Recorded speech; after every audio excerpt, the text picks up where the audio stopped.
Bana, msanii wa kizazi kipya huyu anamuita Nandy the African Princess ni moja kati ya mwanadada ambaye anajihusisha na swala zima la burudani katika nchi ya Tanzania.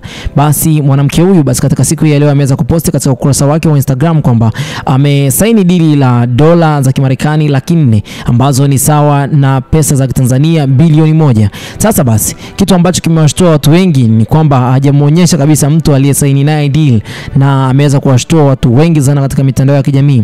Hii inakuwa sio mara ya kwanza kwake Nandy, kwa sababu ameshawahi kufanya kazi na makundi tofauti, lakini pia kwa mwaka jana 2024 basi aliweza kupata mafanikio makubwa ya kifedha. Ilikuwa ni mwezi wa 12, basi aliweza kupewa dola za Kimarekani ambazo zilikuwa 350,000 takribani shilingi za Tanzania milioni 875, yani kwa kuweza kutumbuiza kwa dakika 10 tu katika harusi ya kifahari jijini Mombasa. Hii ikiwa ni kitu ambacho watu wengi zaidi basi wanazidi kutamani, na wengi wao wakiwa ni mastaa ambao wanatamani sana kupata dili za namna hii, ambazo ni dili ambazo zinamwezesha msanii kutoka sehemu moja kuelekea sehemu nyingine. Lakini ipo wazi kwamba Nandy angetaka labda kuweka wazi kwamba ni dili gani ambayo amesaini. Mpaka kwa hivi sasa bado hajataka kuweka wazi, lakini kama akitaka basi watu watakuja kugundua kwamba dili hiyo ilikuwa inahusu kampuni gani, kwa sababu aliyekuwa anampa mikataba kwa ajili ya kusaini basi alikuwa ni mtu mwingine kabisa, na ameweka emoji kama unavyoona katika screen. Kwa hiyo ni ngumu sana kuweza kudetect kwamba ni mtu aina gani aliyekuepo